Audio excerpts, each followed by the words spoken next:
الناس كلها بتدور على اجهزه اقتصاديه. لو بتدور على جهاز قوي ويكون سعره على قد الايد ويشغل لك كل اللي تحتاجه من جيمز حديث، او كمان يشتغل معاك على البرامج الهندسيه على خفيف وتتعلم عليه، او حتى برمجه وتدخل عالم الاكواد، وكمان تركب عليه كروت شاشه محترمه تسد معاك في الشغل، يبقى لازم تتابع معايا لاخر العرض، لان كل كلمه هتستفاد منها في العرض ده، وحتى تبقى عارف هتختار ايه فيهم. انا ايمن عزب ودي قناه AI Store Computer Service. بسم الله والصلاة والسلام على رسول الله. لو أول مرة تشوفنا فاحنا بنقدم أقوى محتوى عن بيع الأجهزة الاستيراد، وبنساعد العميل في إنه يختار الجهاز الأنسب لكل احتياجاته. ما تنساش تشترك في القناة وتعمل لايك وتفعل زر الجرس عشان ما يفوتكش كل العروض الجديدة. وفي عرض النهاردة جايب لك أكتر جهازين اقتصاديين مطلوبين للشعب كله، هتاخد منهم أداء وقيمة مقابل سعر كويس جدا جدا جدا، وكمان مش هتفكر ان انت تزود فيهم حاجه، لاني هركب لك كل حاجه الجيمز او البرامج الهندسيه او المتطلبات بتاعتهم بتحتاجهم.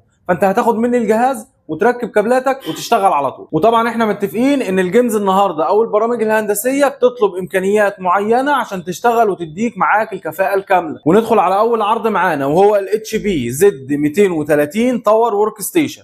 ده عليه بروسيسور كور اي 5 من الجيل الرابع رقمه 4670. التردد بتاعه بيكون 3.4 جيجا هرتز، وماكس تيربو او التردد او السرعه القصوى اللي بيوصل لها بتوصل ل 3.8 جيجا هرتز. بيكون 4 كور و4 ثريد و6 ميجا كاش. يعني اذا البروسيسور ده يقدر يدينا المتطلبات اللي احنا عايزينها، سواء في جيمز او في برامج هندسيه خفيفه او برمجه. والجهاز جاي معاه رام 16 جيجا دي دي ار 3، وعليه هارد اتش دي دي 500 جيجا للتخزين، وعليه اس اس دي 128 جيجا للسرعه الفائقه، وكمان عليه باور سبلاي فعلي 400 واط. وكمان الاضافه اللي احنا ضايفينها له عشان يشغل معانا البرامج الهندسيه او الجيمز الحديث، كارت جي تي اكس 970 جيمنج 4 جيجا دي دي ار 5.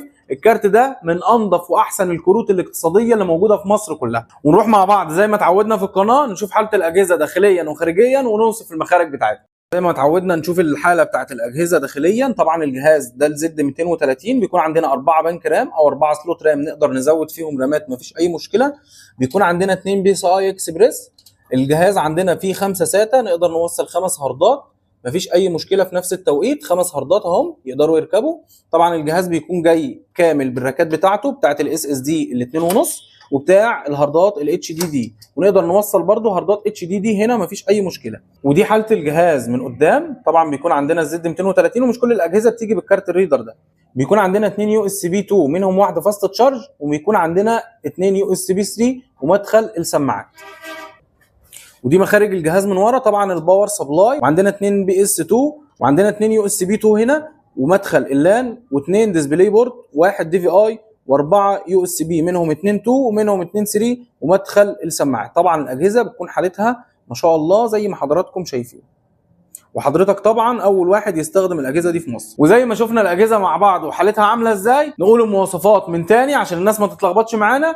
هو جهاز اتش بي زد 230 تاور ورك ستيشن، عليه بروسيسور كور اي 5 من الجيل الرابع رقمه 4670، عليه رام 16 جيجا دي دي ار 3، عليه هارد اتش دي دي 500 جيجا، عليه هارد اس اس دي 128 جيجا، عليه كارت جي تي اكس 970 4 جيجا جيمنج. والجهاز ده فقط وحصري لعملاء شركه اي اي ب 8500 جنيه حتى نفاذ الكميه. وطبعا حد يجي لي يقول لي انا عايز الجهاز لوحده او انا عايز الكارت لوحده، الامكانيات دي احنا بنظبطها كومباتبل مع بعض، بحيث ان حضرتك تاخد الجهاز وتشتغل على طول سواء في جيمز او في برامج هندسيه. حضرتك عايز تشيل تحط تزود تخلي الامكانيات زي ما حضرتك عايز، متاح تعديل الامكانيات حسب رغبه حضرتك، مفيش اي مشكله. ولو وصلت لغايه هنا ما تنساش تشترك في القناه وتعمل لايك وتفعل زر الجرس عشان ما يفوتكش كل العروض الجديده. ونروح بقى للعرض الثاني اللي معانا، وهو الاكثر طلبا والاكثر مبيعا في مصر عموما. والجهاز ده يا جماعه بصراحه جهاز محبب لقلبي انا شخصيا يعني. والجهاز ده لانه بيجمع معانا حاجات كتير جدا جدا جدا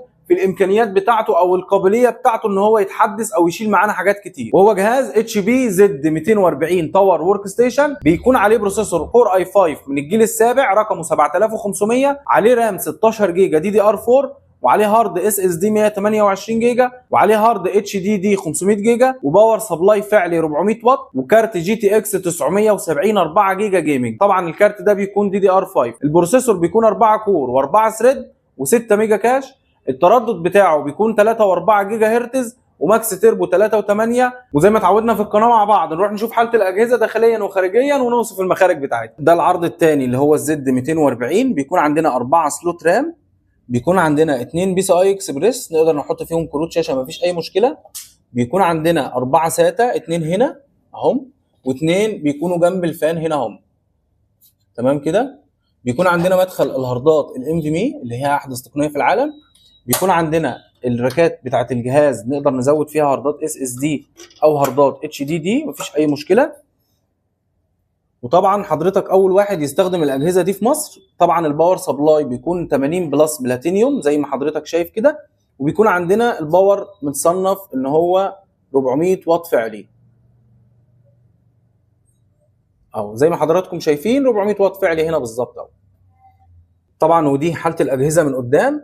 بيكون عندنا زرار الباور واثنين يو اس بي 2 منهم واحد فاست تشارج، وعندنا 2 يو اس بي 3 ومدخل السماعات والمايك. حاله الاجهزه من ورا طبعا بيكون الباور سبلاي موجود هنا، وعندنا 2 بي اس 2 وعندنا 2 يو اس بي 2 واحد كارت لان 10100، وبيكون عندنا 2 ديسبلاي بورد ومدخل الدي في اي و4 يو اس بي 3 ومدخل السماعات من ورا.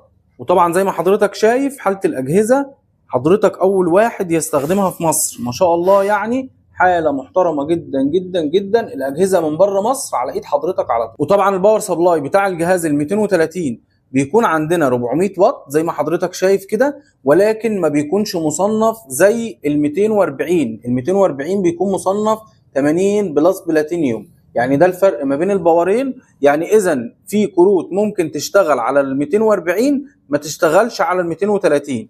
طبعا بيكون عندنا مدخل ال6 بن بتاع كروت الشاشه في الجهازين. ونقول المواصفات بتاعه العرض الثاني معانا عشان الناس ما تتلخبطش مننا. هو جهاز اتش بي زد 240 تاور ورك ستيشن، عليه بروسيسور كور اي 5 من الجيل السابع رقمه 7500، عليه رام 16 جيجا دي دي ار 4، وعليه هارد اس اس دي 128، وعليه هارد اتش دي دي 500 جيجا، وباور سبلاي فعلي 400 واط، وكمان عليه كارت جي تي اكس 970 4 جيجا دي دي ار 5.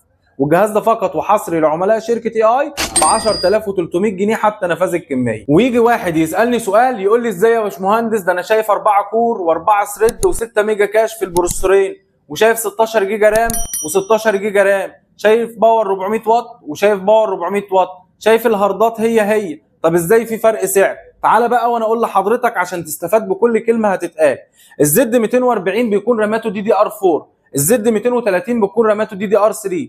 التردد او السرعه بتاعه المعالجه بتاعه الرام اللي هي الذاكره العشوائيه بتبقى مختلفه ما بين الدي دي ار 4 وما بين الدي دي ار 3. وهنا كمان عندنا فرق 3 اجيال ما بين الجيل السابع والجيل الرابع، يعني اذا ال 240 يكسب في الجيل يكسب في تردد الرامات. عندنا كمان اضافه اللي هي مدخل الهاردات الام في مي او التقنيه الاحدث في الهاردات في العالم اللي هي الام في مي او الام دوت 2. الجهاز ال 240 بيدعمها، الجهاز ال 230 ما بيدعمهاش.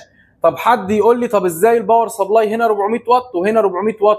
يعني كده انت شايف ان ده الاثنين زي بعض؟ لا الاثنين مش زي بعض. لو انت قلت لي فلا مش الباور بتاع ال 230 بيبقى 400 واط فعلي مش متصنف، ال 240 بيبقى باور 400 واط 80 بلس بلاتينيوم، يعني الباور ده بيكون مصنف معانا من ضمن الباورات الكويسه المصنفه. يبقى اذا فرق رامات وفرق هاردات وفرق جيل وفرق باور سبلاي كمان.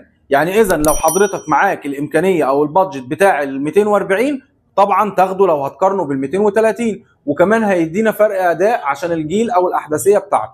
احنا ضمننا 3 شهور استبدال من تاريخ الشراء، وحتى لو ضمانك خلص وواجهتك مشكله احنا بنساعدك في حلها. احنا عنواننا في القاهره الزيتون شارع ترعه الجبل امام مسجد الظواهري. ولكل اخواتنا وحبايبنا اللي بنتشرف ان احنا بنشحن لهم في كل المحافظات، حضرتك هتحول لنا 500 جنيه على الارقام اللي موجوده على الشاشه دي، بتكون جديه شراء بتتخصم من ثمن الجهاز، وبتدفع عند الاستلام الباقي من ثمن الجهاز، بس بتدينا على الواتس الاسم والعنوان ورقمين تليفون، واحنا بنجهز الجهاز زي ما حضرتك عايز بالمواصفات بالظبط، وبنصوره فيديو لحضرتك بتدينا تمام، بنقفله ونبعته مع شركه الشحن وبتدفع الباقي عند الاستلام. وانتظروا مزيد من العروض اللي تليق بحضراتكم. ويجي حد يقول لي ايه العروض اللي جاي لك في السكه؟ زد 2 جي 4 في اي 5 جيل تاسع، عندنا الزد 6 جي 4 تاور ورك ستيشن، ده بيكون دول بروسيسور اكيد طبعا احنا عاملين له فيديو على القناه. عندنا الزد 840 تاور ورك ستيشن في منه الدول بروسيسور، وموجود الزد 640 في منه سنجل وفي منه دول. الزد 640 بديل الزد 440 للناس اللي بتدور عليه، وجايب لك اقوى جهاز في مصر.